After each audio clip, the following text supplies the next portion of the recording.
Assalamualaikum warahmatullahi wabarakatuh. Bismillahirrahmanirrahim. Alhamdulillahi rabbil alamin.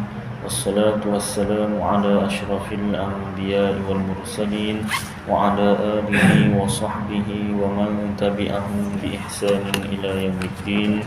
Amma ba'd. Alhamdulillah, syukur kehadrat Allah Subhanahu wa taala. Takdir Allah yang sejak azali Allah Ta'ala zahirkan, yang ini Allah Ta'ala jadikan kita bersama-sama sambung belajar ataupun ulang kaji ilmu tauhid khasnya dan ilmu agama yang lain. Amin. Seperti biasa kita mulakan dengan salawat Ibrahimiyah. Kita baca sama-sama.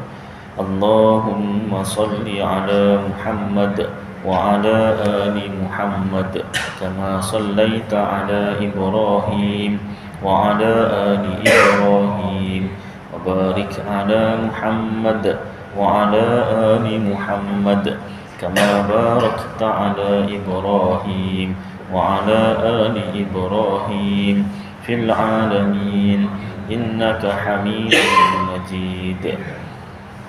Alhamdulillah Ta'ala yang berusaha dan pengurusi surau Al-Hafidh Amani Setebrau yang dihormati Tuan Timbalan Pengerusi Surau, Barisan AJK Surau, dan kat sini tuan-tuan imam, tuan-tuan bidan, muslimin muslimat yang dirahmati Allah Subhanahu wa taala. Mari kita sambung bacaan kitab Paku Iman dan Simpulan Iman karangan Tuan Guru Haji Cik bin Ahmad Al-Qadahi, ulama Kedah. Muka surat 30. Muka surat 30 baris yang terakhir. Baris yang terakhir.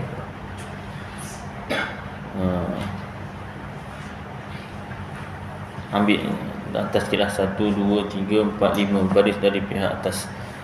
Dan wajib kita iktikad, percaya, yakin dalam hati Nabi Muhammad sallallahu alaihi wasallam itu kesudahan nabi-nabi dan rasul-rasul.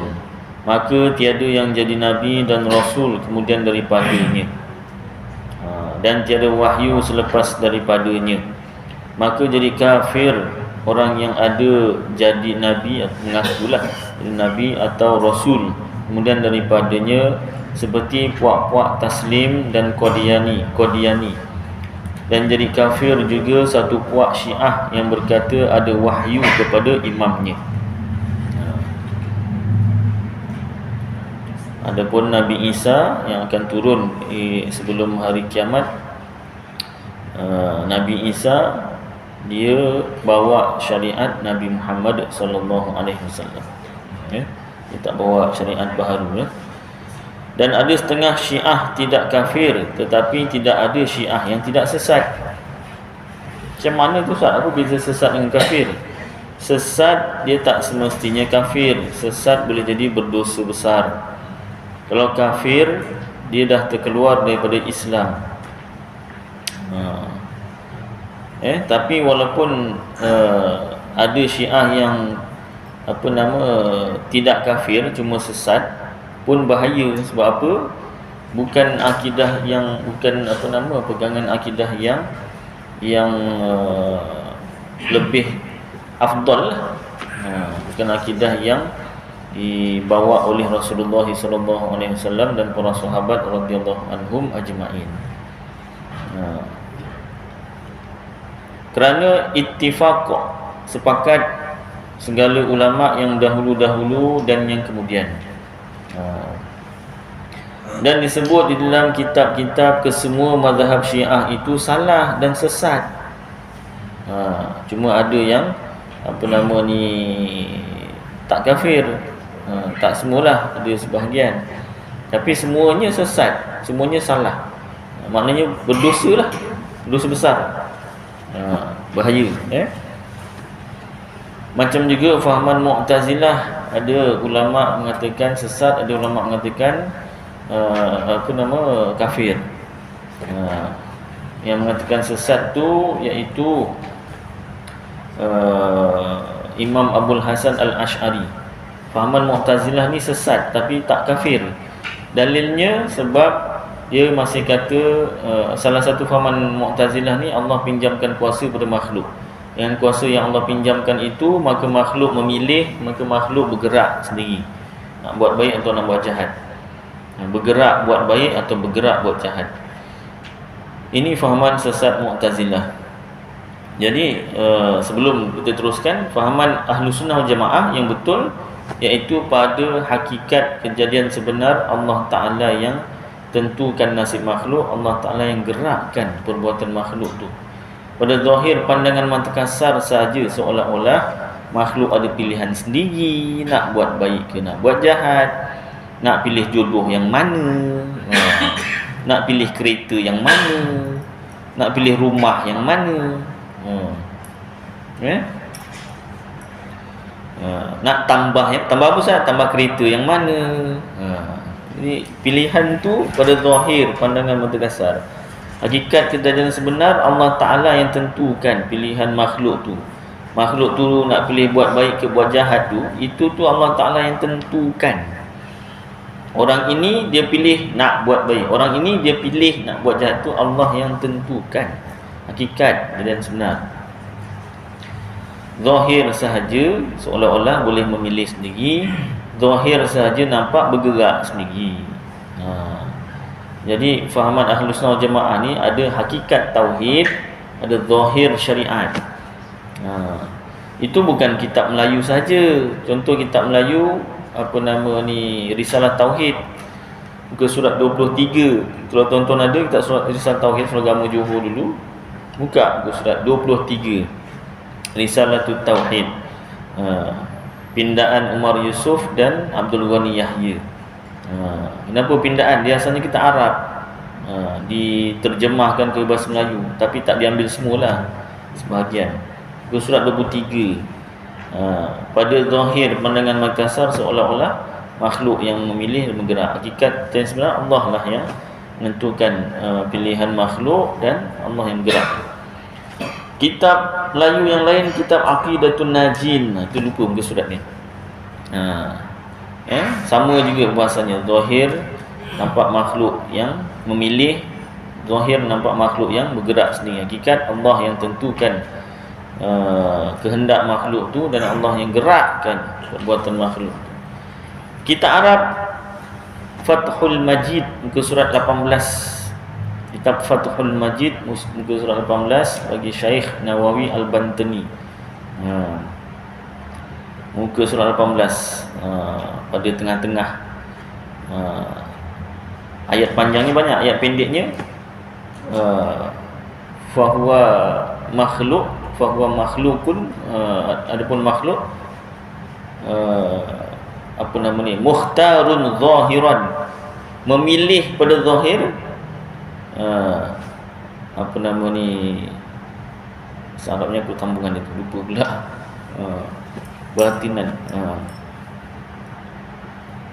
terpaksa, bahasa Melayunya terpaksa dari segi batin, dari segi dalaman.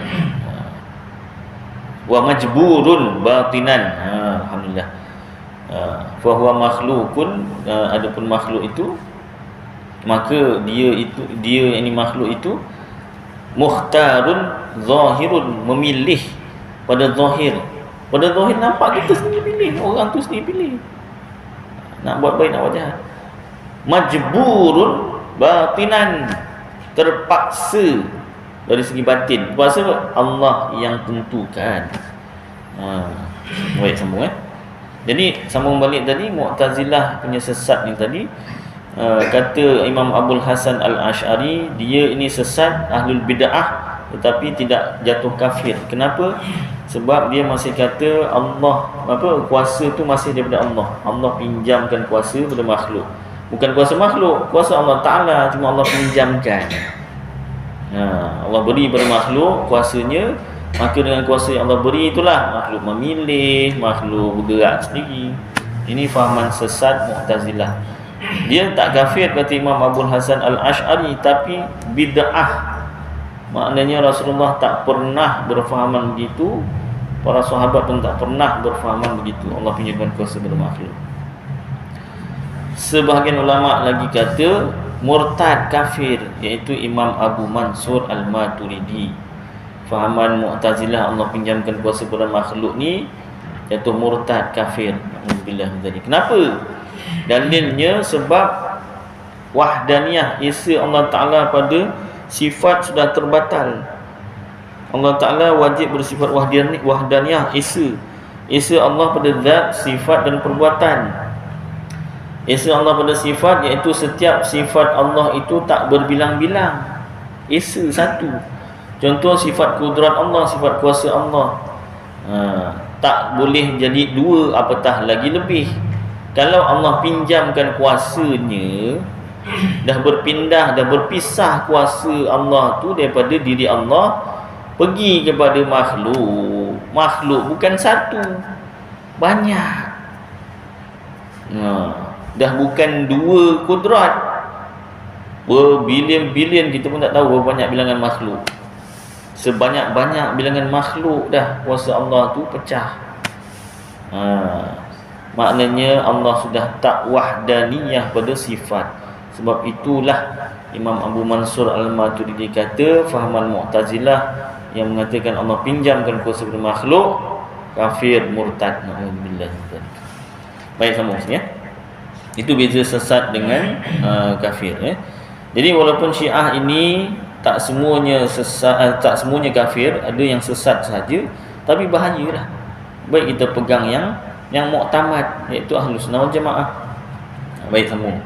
Tapi biasa Syiah boleh kahwin apa, mut'ah, kahwin kontrak. Ni saya kahwin dengan awak ni setahun je ya. Setuju? Setahun ni pasal tak sah. Pasal apa?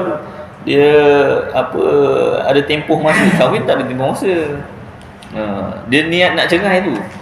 Dah niat nak cerai. Belum kahwin dah niat nak cerai. Ni saya kahwin dengan awak setahun. Dia niat nak kahwin tapi setahun je lepas tu nak cerai. Dah ada talak. Belum nikah dah ada talak. Memang talak ni belum sah, tapi nikah saja ataupun tak sah lah nikah ni pasal apa? Ada niat nak cerai dah. Walaupun katalah lama Ustaz, setahun tu sekejap sangat. Saya nak kahwin dengan dia 30 tahun. Ya, tapi ada niat nak cerai tu. Mana ada dalam sirah nikah tu aku kahwinkan kau dengan si fulanah binti fulan dengan mas kahwin selama 30 tahun sahaja. Lepas tu cerai. Mana tak boleh, tak sah ya, dia punya akadnya. Tapi dia tanggung Ustaz. Tak kira tanggung tak tanggung. Itu masalahnya tu kan. Ditanggunglah apalah kan. Memang duit lah ceritanya. Baik. Orang Syiah kan cantik-cantik. Ustaz mula nak cerita dia punya dugaan tu macam tu. Kat mana Ustaz yang Syiah yang cantik ni? Iran lah. Iran tu majoritinya Syiah.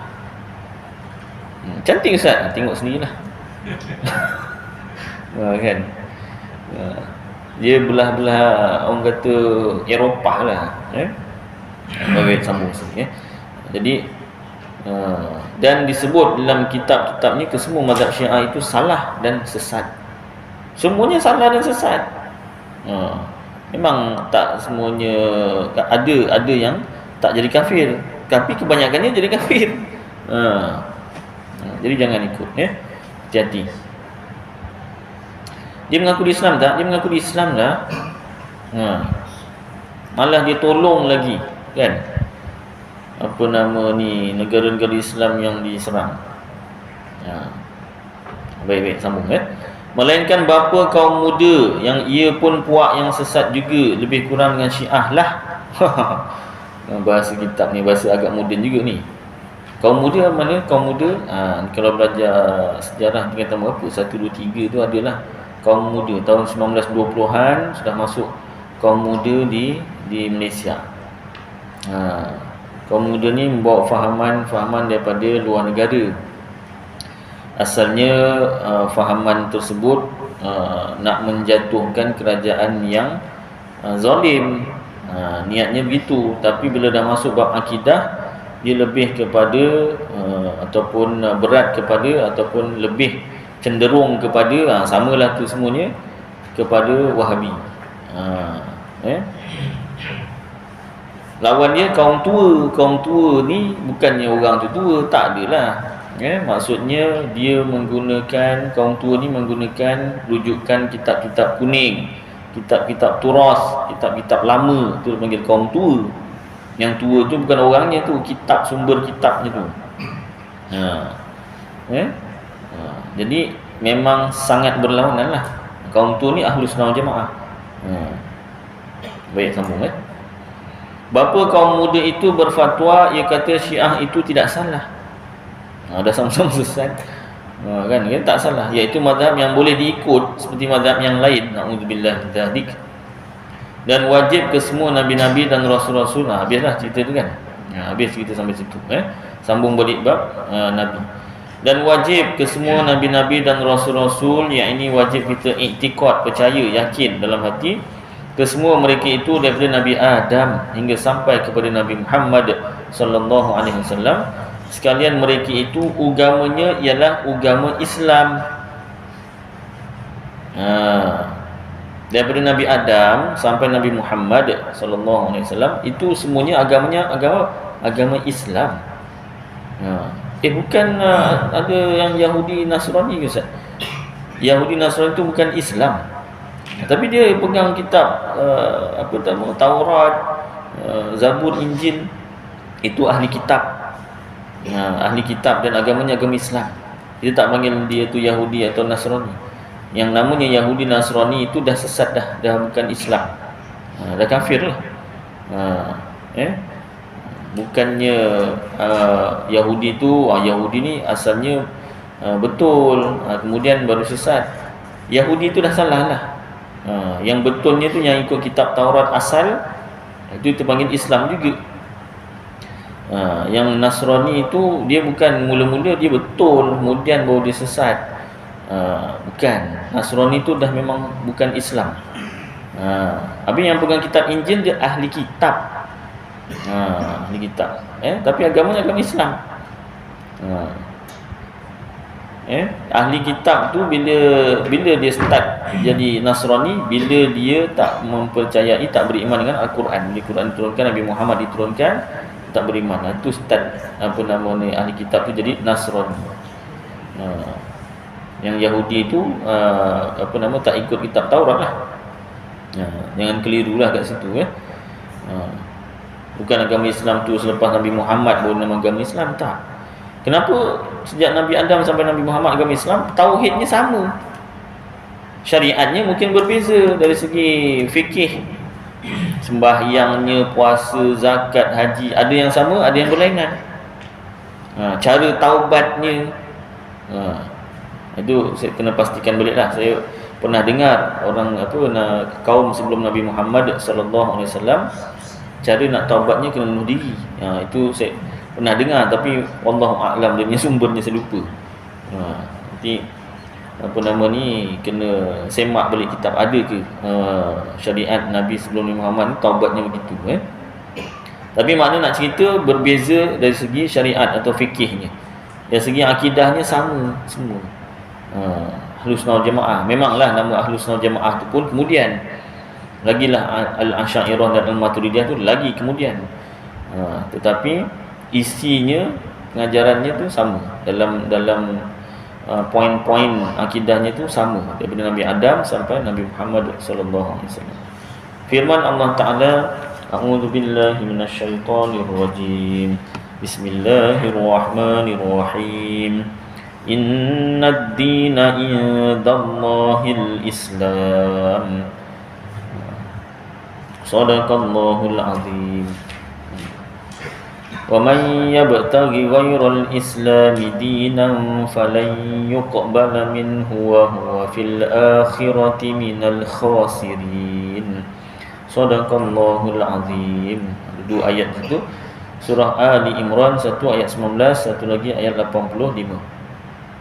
Surah ini namanya Ali Imran, jangan dibaca Al Imran ya. Ali itu keluarga. Baik. Ertinya lebih kurang bahawa seagama yang diakui dan yang diterima di sisi Allah ialah agama Islam sahaja. Tak ada sebut Yahudi atau Nasrani yang awal ke, yang asal ke, tak ada. Yang kemudian tu baru Nasrani atau Yahudi sesat, tak ada. Yang diterima hanya Islam. Yahudi Nasrani itu bukan Islam. Kenapa Ustaz dekat sini? Ada yang cakap macam tu. Dengar kat telinga saya. Baik. Habis saya tak sampaikan dalam proses. Sebab dia rakaman, jadi dalam proses nak menyampaikan kepada dia tu, kena bawa kitab ni lah, Paku Iman ni salah satunya, ambil suratnya tu kan, tunjukkan. Tapi ni kitab Melayu lah. Kalau ada terengan dalam kitab Arab nanti kena bagi sekali. Dan satu lagi ayat, barang siapa menghendaki ia akan yang lain daripada Islam, akan jadi agamanya, maka Allah Ta'ala tiada terima daripadanya. Dan iaitu orang yang beragama yang lain daripada agama Islam itu, di akhirat kelak termasuk di dalam golongan segala orang yang kerugian, kekal di dalam neraka selama-lamanya. Na'udzubillah dzalik. Kekal tu yang tak nak tu. Tapi kalau tak kekal nak kan? Tak nak juga. Masuk neraka memang tak nak lah. Cuma tiket supaya tak kekal dalam neraka tu mesti akidahnya betul. Dan tiket tak masuk langsung dalam neraka, dan akhirnya akan masuk syurga. Tiket untuk tak nak masuk syurga langsung tu terhindar daripada segala jenis dosa. Kalau dah terbuat dosa, bertaubat. Rukun taubat, alang-alang dah sebut, saya sampaikan sekali semalam dekat Taman Seri Pulau Perdana, pun saya sebut juga dalam kitab Aqidatul Najin, bagi Syekh Zainul Abidin bin Muhammad Al-Fatani. InsyaAllah ada rezeki nanti kita masuk kitab tu. Dalam kitab tersebut, rukun taubat ada 3. Taubat ni ada rukun dia. Sembahyang ada rukun, wudu ada rukun, taubat ada rukun. Ya Ustaz, tak nak tahu pun. Rezeki masing-masing. Ilmu pun rezeki juga.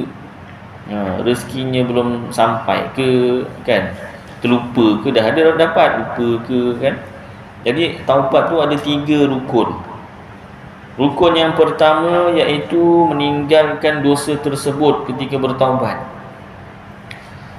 Dia nak bertaubat daripada mencuri, tengah mencuri itu nak taubat, tak boleh.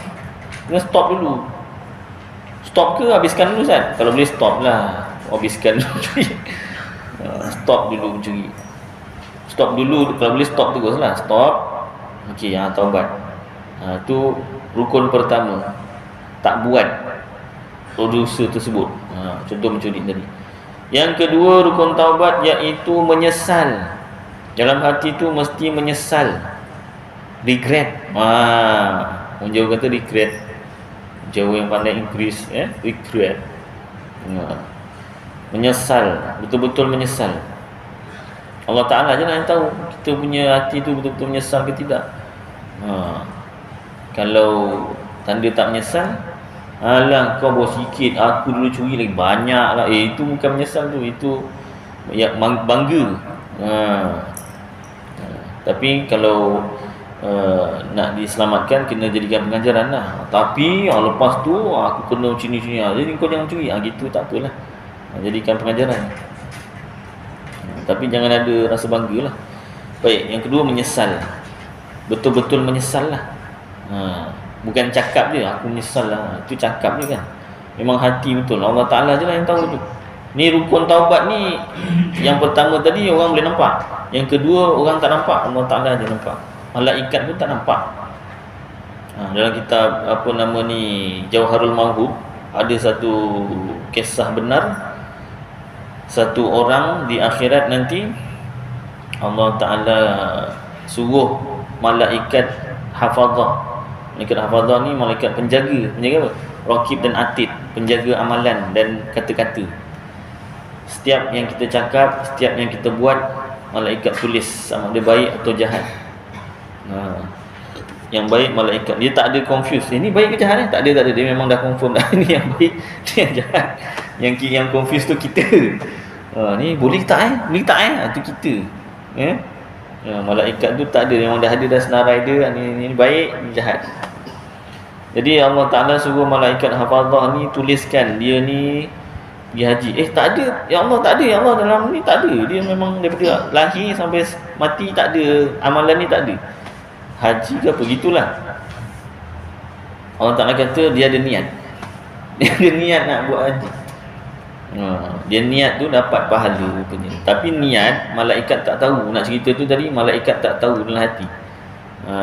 Kita buat tu, contoh buat baik, hati kita sebenarnya niat lain, tak ikhlas. Malaikat tak tahu, dia tulis je budak ni buat baik. Allah dekat akhirat, malaikat kata bagus lah budak ni. Berbual dengan malaikat sebelah kan, bagus ni, banyak ni, kau ni sikit kan. Contoh kali dekat akhirat tengok, ini semua kosong. Ditimbang tak ada beratnya. Kenapa? Mungkin hatinya tak ikhlas. Tadi kan, berat lagi yang benda yang jahat. Pasal yang jahat ni dibuat dengan ikhlas. Bukan dengan ikhlas lah. Maksudnya jahat tu memang jahat lah kan. Jadi hati malaikat tak tahu. Allah Ta'ala tahu. Baik. Yang kedua tadi, menyesal. Allah Ta'ala dia tahu. Yang ketiga, berazam tak nak buat lagi dosa tersebut. Ini pun Allah Ta'ala saja yang tahu. Niat tak nak buat lagi, bukan berjanji. Berjanji nazar. Nazar ni berat. Bagus tapi berat. Kalau dilanggar dosa besar. Guru saya cakap tanda-tanda melanggar nazar ni nanti ada peringatan. Peringatannya ular masuk rumah. Wallahu a'lam betul atau tidak. Kalau nak tahu betul tidak, test lah. Kalau boleh jangan test lah. Melanggar nazar. Tapi taklah semua orang yang rumah dia dimasuk ular tu langgar nazar. Janganlah kita strict ni macam tu pula. Rumah aku masuk ular. Kau ni masa langgar nazar ni. Kalau untuk peringatan tak apa. Cuba kau ingat-ingat balik. Kot-kot ada yang pernah menazar ke apa sebelum ni ke? Lah, jangan ingatkan. Jangan mengecam mengeji pula. Kan? Kalau depan-depan tu kira berani jugalah kan. Engkau ni ada menazar ni tanya. Kalau yang belakang-belakang dah kira mengumpat pula. Dia ni menazar lah ni, tak penaikan. Dia jadi mengumpat pula kan. Jadi berjanji, bukan menazar. Berjanji, nazar sama. Berniat, berazam tak nak buat dosa tersebut lagi. Kalau berkait tentang manusia, kena kembalikan hak orang tersebut. Macam mencuri tadi, dia berkaitan dengan manusia lah. Hak manusia lain diambil, kena pulangkan semula. Contoh kan, si A mencuri duit B kan. Si A nak bertaubat, kena pulangkan semula. Maaf lah, ni aku dulu ada curi kau duit kau RM10 dah. Ada rezeki dihalalkan, tak apalah RM10 je, tak apalah aku halalkan, alhamdulillah kan. Kalau aku minta maaf lah, ni aku dulu ada curi duit kau sikit. Berapa? RM1,000. RM1,000 tak boleh lah, kena pulang. RM10 boleh lagi aku halalkan. RM1,000 boy. Itu cara taubat. 3 rukun, tapi ada tambah kalau berkait dengan manusia. Kalau sembahyang sunat taubat, Ustaz, itu kira sembahyang sunat. Adakah orang yang sembahyang sunat taubat tu dah dikira bertaubat? Dia dah buat belum 3 rukun taubat? Belum lah. Sebab dalam sembahyang sunat taubat tak ada rakaat sekian kena niat kena tinggalkan dosa. Tengah sembahyang memang tinggalkan dosa lah. Tengah sembahyang buat dosa juga, tak tahulah kan. Yang kedua, menyesal. Ada tak dalam sembahyang sunat tu rukunnya menyesal? Tak ada. Tak ada rukun dia sembahyang sunat. Rukun sembahyang sunat tu sama rukun sembahyang fardu 13 rukun. Tapi kalau ada dalam sembahyang tu dia menyesal dan berniat tak nak buat lagi, jadilah taubat. Mudah-mudahan tak salah faham lah. Sebab ada yang tersalah faham bila dah nak taubat, iaitu sembahyang sunat taubat. Sedangkan sembahyang sunat taubat itu jenis-jenis sembahyang sunat. Sedangkan rukun taubat tu sendiri 3 perkara tu. Kalau berkait dengan manusia, tambah lagi 1, pulangkan haknya. Andai kata tak jumpa orangnya ataupun tak kenal, saya pun tak kenal Ustaz, siapa punya saya curi, maka kita istighfarkan untuk dia. Istighfar macam mana? Astaghfirullahalazim niatkan istighfar tu untuk orang yang ada hak ke atas kita, ataupun masukkan dalam doa minta ampun untuk diri sendiri dan ibu bapa tu. Allahumma ighfir lana dzunubana, Allahumma ya Allah, ighfir lana, ampunkanlah bagi kami, dzunubana, dosa kami, wali walidina, dan dosa kedua ibu bapa kami. Tambah lagi satu, wali ashabil huquqi alaina, dan li bagi ashabil yang mempunyai hak, huquqi hak-hak, ya, ashabi yang mempunyai, huquqi hak-hak, alaina ke atas kami, orang yang kami pernah buat salah atau curi. Ampunkanlah dosa dia ya Allah. Mudah-mudahan di akhirat nanti dia tak tuntut, pasal kita dah doakan untuk minta ampun dia. Kalau tidak, dekat akhirat dia tuntut. Kalau kita curi duit dekat dunia, dekat akhirat dia tak minta balik duit, dia minta pahala. Kita bukan mainlah berhempas pulas mencari pahala, bukan main. Sembahyang, ada yang sembahyang tarawih 8 rakaat, tak, kita 23, baguslah. Tiap-tiap tahun 23 termasuk witir. Orang buat iktikaf 10 hari terakhir, dia 30 hari terus contoh. Bagus. Tapi jangan ada hak orang lain tu kita tak pulangkan. Kalau ada tak jumpa, tu tadi doa tu. Ataupun kalau tak hafal, istighfar, niatkan istighfar tu untuk orang yang ada hak ke atas kita. Baik, sambung sini ya.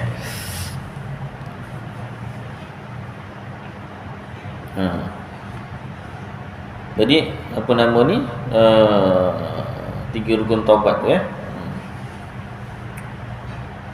Mana tadi ya? Orang yang kerugian kekal dalam neraka selama-lamanya. Baik. Jadi tak nak kekal dalam neraka selama-lamanya, tiketnya tauhid kena betul. Tak nak masuk neraka langsung, jangan ada dosa. Elakkan dosa. Kalau dah terbuat tu taubat. Ada tambahan lagi, minta maaf saya sambung sikit lagi. Penting juga. Lepas dia taubat tu Ustaz, betul-betul lepas taubat tu mencuri lagi. Adakah adakah taubat dia tu tak diterima? Tak diterima. Maksud kemarin ayat saja. Adakah taubat yang dia buat tadi tu ditolak selepas dia habis taubat, dia mencuri balik? Adakah taubat dia tu tak diterima? Taubatnya diterima, walaupun lepas taubat tu tadi dia buat dosa. Pasal apa? Itu dosa baru. Bunyi ketawa, betul dalam kitab. Nanti saya bawakan akidah Kacil. Benda kena berkitab, saya tak bawa lah kan. Dia dah bertaubat, 3 rukun taubat, masuk 4 tadi mencuri. Dah siap pulang dah RM1,000 cash tuan-tuan. Baru jumpa ni tadi pulang kan, mencuri lagi. Taubat yang lepas ni tadi ni diterima, yang itu dosa baru. Bukanlah bila bertaubat buat dosa, taubat yang lepas hancur, lebu, binasa, tak. Kira contohnya lah, dah 2 dosa kan, tadi dosa pertama dah habis, dah kosong dah. Maaf, salah jadi. Jadi 2 dosa, mula-mula 1 dosa lah, dia dah bertaubat, kosong lah. Dah habis taubat ni, buat dosa baru, satu, bukannya 2 yang tadi timbul balik, tak. Sifirnya begitulah, itu dari segi sifir lah. Masuk insya azan ni lah, sambung sikit. Taubat yang ada sikit, tambah.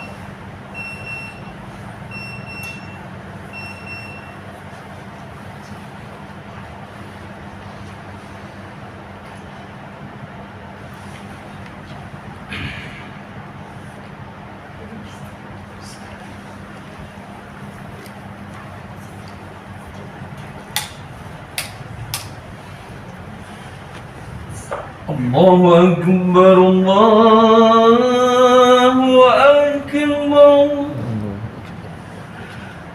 Allahu Akbar, Allahu Akbar. أشهد أن لا إله إلا الله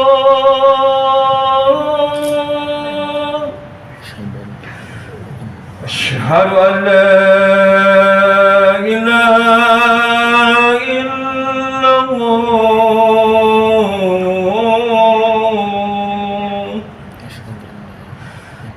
أشهد أن محمدا رسول الله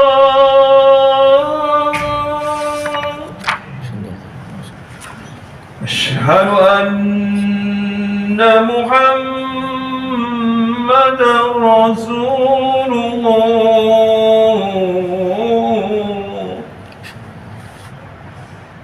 حي على الصلاة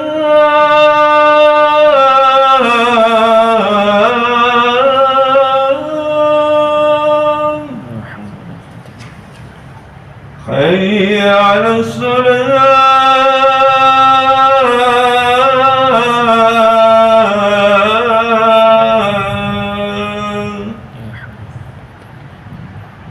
حي على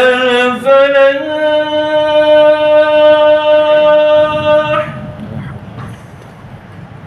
حي على الفلاح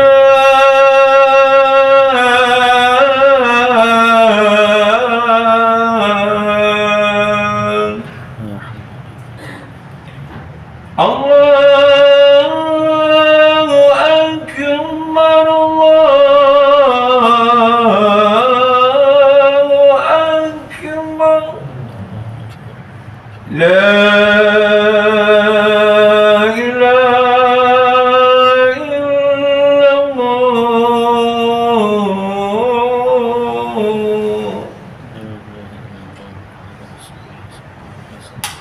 اللهم ربنا والصلاة والسلام على سيدنا محمد أشرف الدرجات وأعطي مقام عند الحبيب إنك لا تخلف الميعاد يا أرحم الراحمين. Baik, dan taubat habiskan sikit sambung lagi sikit, iaitu dosa pertama bertaubat, 3 rukun taubat atau 4 terhapus. Kemudian dia buat dosa lagi, itu dosa baru, dosa yang lama tak timbul, insya-Allah, mudah-mudahan. Itu dalam kitab tauhid. Kitab tauhid tu daripada nas ni Quran hadis lah. Quran hadis tu daripada Allah Taala. Allah Taala jadikan memang begitu. Kemudian satu orang yang tak putus asa buat dosa, dosa tu yang menyuruh buat tu syaitan, godaan syaitan. Cuma kita tak dengar lah. Dil, kau buat ni Dil. Oh, kalau dengar seram juga kan, suara syaitan. Jadi syaitan yang tak putus asa suruh kita buat dosa. Kita ni jangan putus asa taubat. Pintu taubat tak tutup selagi mana 2 perkara belum berlaku. Pertama, matahari terbit dari barat, kiamat besar. Yang kedua, nyawa sampai ke tenggorokan, sampai ke meninggal dunia lah. Selagi 2 perkara ni belum ada, taubat masih diterima. Kalau ustaz saya ni susah cakap, ustaz memang buat dosa je lah. Banyak dosa. Oi, banyak ustaz. Betul kan? Macam mana ustaz, kalau saya taubat ni terima ke? Selagi pintu taubat, selagi 2 perkara ni belum berlaku, pintu taubat masih terbuka. Cuma awak je lah tahu ke tak rukun taubat. Taubat tu ada rukun ustaz. Taubat tu apa makna taubat? Entah. Taubat tu berkait dengan 3 rukun tu lah. Tadilah maknanya tak nak buat lagi lah dosa tu kan. Kalau dia dah bertaubat, kemudian tak buat lagi dosa tu sampai bila? Sampai meninggal dunia, itu namanya taubat nasuha. Taubat yang betul-betul punya taubat yang sebenar-benar. Tapi bukanlah taubat yang selepas tu buat dosa lagi taubatnya salah. Tak, maknanya taubatnya kalau istilah orang Melayu panggil taubat sambal. Taubat sambal ni macam mana? Dia makan sambal, ada ketika ladanya tu tak tahu terlalu pedas ke. Dia ada lada yang tak pedas, ada yang pedas. Sekali kena lada kering merahnya tu yang pedas, salah beli. Pedas lah, bukan main pedas ni kan. Tobat aku nak makan sambal ni. Memang tak lah apa ni. Esok makan lagi. Kata pedas tapi sedap. Sedap pula. Kan? Tobat sambal. Dah tobat buat dosa lagi. Jadi sebagaimana syaitan tak putus asa goda kita buat dosa, kita jangan putus asa bertaubat. Rukun taubat itu lah rukun. Taubat. Menyesal tu yang kena betul-betul menyesal tu. Baik. Kemudian rasanya itu je lah bab taubat tu. Berkaitan tentang solat, kalau dosa meninggalkan solat fardu, wajib qada lah. Wajib qada, tambah. Asalnya 3 jadi 4 lah rukun taubatnya. Baik, masuk sebalik. Itu nak mengelakkan diri kita daripada masuk neraka selama-lamanya. Tauhidnya betul, tak nak masuk neraka langsung. Jangan buat dosa. Kalau dah buat dosa baru taubat. Baik. Maka barang siapa iktikad, percaya, yakin dalam hati atau berkata. Dia iktikad dalam hati, orang tak tahu, Allah Ta'ala dia tahu. Kalau berkata, orang tahu, orang dia tegur. Apa yang dia iktikad atau dikatakan, Nabi Musa agama Yahudi dan Nabi Isa agama Nasara atau Nasrani, agama Kristian, dan secaya jadi kafir murtad orang itu. Alhamdulillah min zalik. Jadi Nabi Musa agama Islam, Nabi Isa pun agama Islam. Pengikut dia yang ikut betul-betul ya Islam. Yang ikut betul-betul Nabi Isa ya Islam. Yang ikut kitab Taurat, kitab Injil, Zabur itu Islam. Kita panggil ahli kitab. Dan orang yang berkata agama Siam dan agama Kristian dan apa-apa agama pun betul juga. Tak apalah, semua agama sama. Tak boleh. Tidak salah katanya. Agama lain pun betul juga, tak salah. Dan secara jadi kafir murtad orang yang berkata yang demikian itu. Na'udzubillah dari. Orang Islam tak boleh sampai tahap toleransi macam tu, tak boleh. Bab tauhid tak boleh. Kena ada perbezaan. Rasulullah sallallahu alaihi wasallam tu berdakwah, dan nabi-nabi lain, Nabi Adam sampai Nabi Muhammad sallallahu alaihi wasallam tu berdakwah. Ni kerana akidah, perbezaan akidah ni lah. Perbezaan akidah ni. Jadi jangan atas nama toleransi, akidah pun tak apa, kita sama-sama tak apa. Semua agama sama, tak boleh. Tak boleh. Kalau ada yang begitu, nasihatkan. Kalau dah nasihat tak dengar, pulanglah kan. Yang penting kita sampaikan. Kenapa apa? Kerana menafikan nas Quran. Sebab tadi nas di Quran ni, agama yang diterima hanya oleh Allah Ta'ala hanya agama Islam. Agama lain Allah Ta'ala tak terima. Itu dalilnya.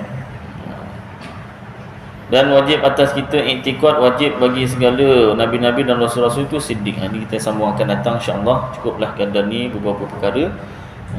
Mudah-mudahan apa yang kita baca dan dengar bersama jadi manfaat untuk saya dan tuan-tuan, dan dapat kita amalkan dan sampaikan insya-Allah. Aku qauli hadza wa astaghfirullahal azim li wa lakum wa lisairil muslimin wal muslimat wal mu'minin wal mu'minat fastaghfiruh wa ya fawzal mustaghfirin wa ya najatat taibin. Wa sallallahu tabaraka wa ta'ala ala khairi khalqih sayyidina maulana Muhammad wa ala alihi wa sahbihi wa baraka wa sallam. Subhana rabbika rabbil izzati amma yasifun. Wassalamun ala al-mursalin walhamdulillahi rabbil alamin. Taqabbalallahu minkum.